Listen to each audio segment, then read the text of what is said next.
Ontem, o jornal Lance, tá? E aí, já óbvio que vai ter sempre torcedor querendo falar que são os youtubers que trazem uma notícia e que não é isso tudo e tudo mais. Meu amigo, eu vou falar pra você que gosta de falar mal dos youtubers e que, graças a Deus, todos estão migrando pra cá, todos os jornalistas estão vindo pro YouTube, e eu ainda acredito sim, apesar de todos os problemas que o YouTube vem enfrentando, eu ainda acredito que o YouTube continuará sendo a maior mídia, tá? No caso, concorrente da televisão. E o jornal Lance ontem trouxe uma matéria que falava, a gente mostrou aqui inclusive, que falava da questão do toque de recolher, né? Um estado de exceção declarado lá em Guayaquil.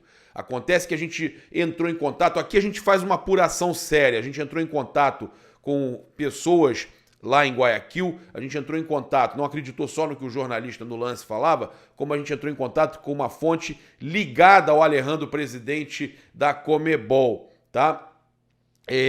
Olha só, eles não vão mudar. O Alejandro, presidente da Conmebol, não volta atrás. Já venderam um monte de pacotes. O pessoal que faz os camarotes já está fazendo lá e já pagou até viagem, reservas, hotéis dos convidados e autoridades. Antes de fazer tudo, pediu a confirmação e certeza e a Conmebol deu o ok, tá?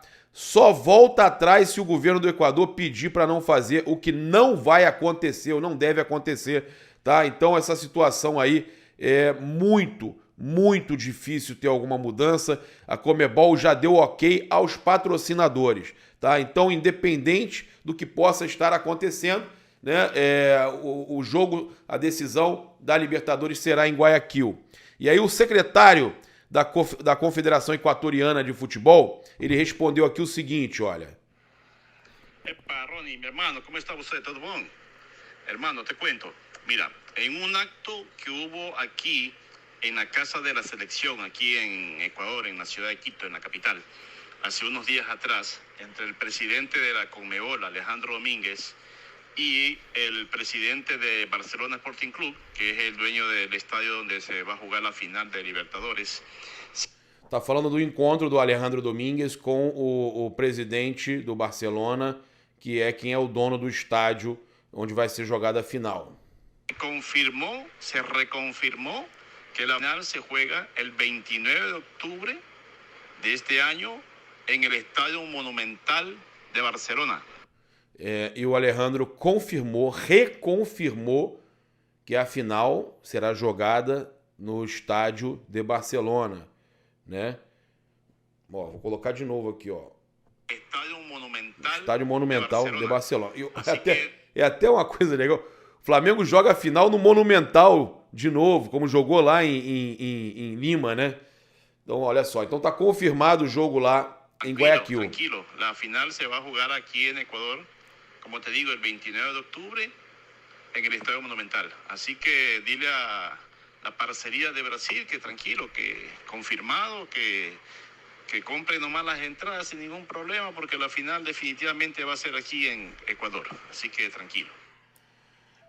Então, para ficar tranquilo que a final será jogada tranquilamente no Equador. E aí o que nos passaram é que esse estado de exceção que está acontecendo lá, essa notícia que saiu no Lance, são em alguns distritos mais afastados, e que a cidade mesmo estará perfeita para receber os turistas, apesar dos problemas que estão enfrentando lá, que tudo vai estar calmo para receber os turistas nessa semana aí que antecede a Copa Libertadores da América, tá? Então, a notícia é importante da gente falar que mesmo com o que aconteceu lá e mesmo com a notícia do Lance, não há qualquer chance de mudarem, né? Pelo menos é o que o Alejandro, presidente da Conmebol, e o secretário de esportes lá, é o que o pessoal fala, as autoridades falam lá em Guayaquil, e também, né, fontes ligadas aí à diretoria da Conmebol confirmam que o jogo será mesmo em Guayaquil. Então, quem já comprou, como eu, né, quem já garantiu, pode ficar mais tranquilo. Bem, a gente também trazer aqui uma informação importante. Por exemplo, o Gavia News trouxe aqui uma notícia que saiu no Fanatic, né?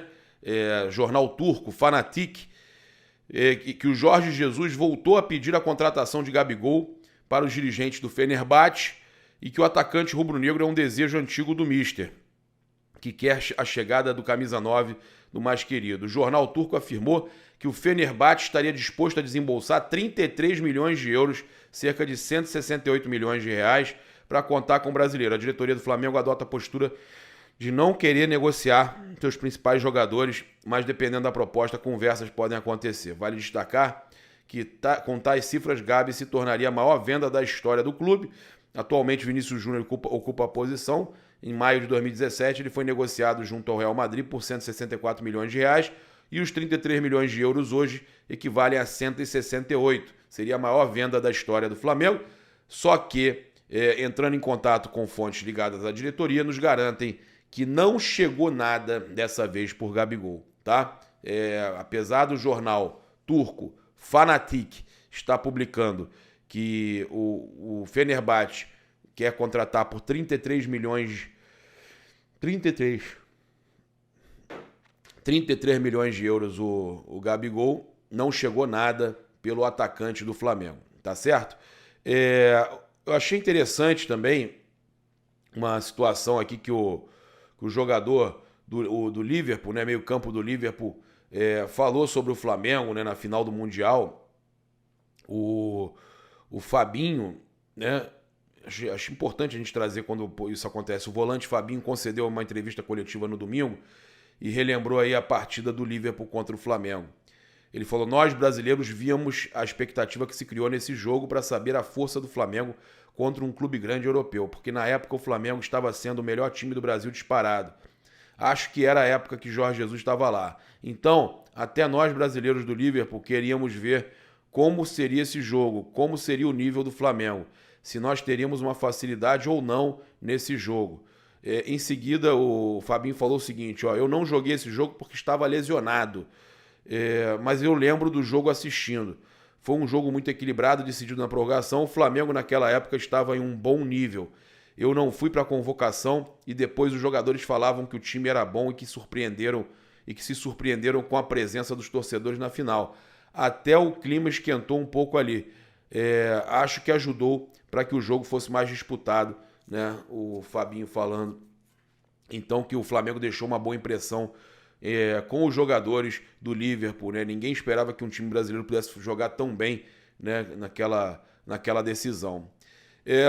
A gente teve aqui uma matéria interessante que aponta 5 jogadores aí que podem ser contratados pelo Flamengo se o Flamengo ganhar a Libertadores. Eu não acho que é só ganhando a Libertadores não, tá? Eu acho que são jogadores que vêm porque o Diego Alves não continua, o Hugo Souza pode ser negociado, o Diego Ribas está encerrando no Flamengo, a gente tem N outras possibilidades. Então, olha só, o Wallace, por exemplo, volante da Udinese, chegou a fechar acordo com o Flamengo, mas a pedida do clube italiano foi considerada alta.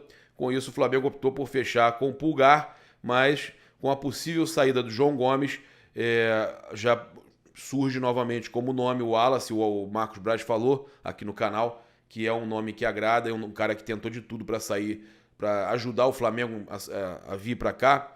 Então o Wallace, que também tem interesse do Palmeiras, tá? O Agustin Rossi, que é o goleiro do Boca, esse aí, né, com a saída do Diego Alves, a gente sabe que é uma realidade. Ele tem contrato até o meio do ano e já pode assinar um pré-contrato em janeiro, tá? Pode estar na reta final de contrato e o preço deve cair em janeiro. O Oscar, né, que já falou aí que pode estar tentando uma rescisão amigável por lá. Ele está chateado com o que aconteceu, com o fato de não terem liberado ele para jogar 6 meses, não, eram 4 meses aqui no Brasil, né? Então o Oscar continua sendo uma realidade. O Marcos Braz segue acreditando na possível vinda do Oscar. O Pedro Raul, que apesar do Marcos Braz falar que não procede, né, o Goiás estaria tentando segurar o jogador. A gente sabe que deve estar na mira do Flamengo, apesar do Marcos Braz negar. com Gabigol e Pedro titulares, após a venda de Lázaro, venda também do Rodrigo Muniz, né? O Flamengo busca aí mais um centroavante reserva, né? Então o Lázaro vinha jogando como atacante naquela posição ali, o Muniz era um excelente jogador e o Flamengo desde então não tem um atacante. O Pedro Raul é um jogador aí que aparece. Eu só queria finalizar aqui com o Pedro Henrique, que é atacante lá do Internacional, né, que teria indicação do Dorival, apesar de que fontes ligadas à diretoria do Flamengo dizem que ninguém pediu nada.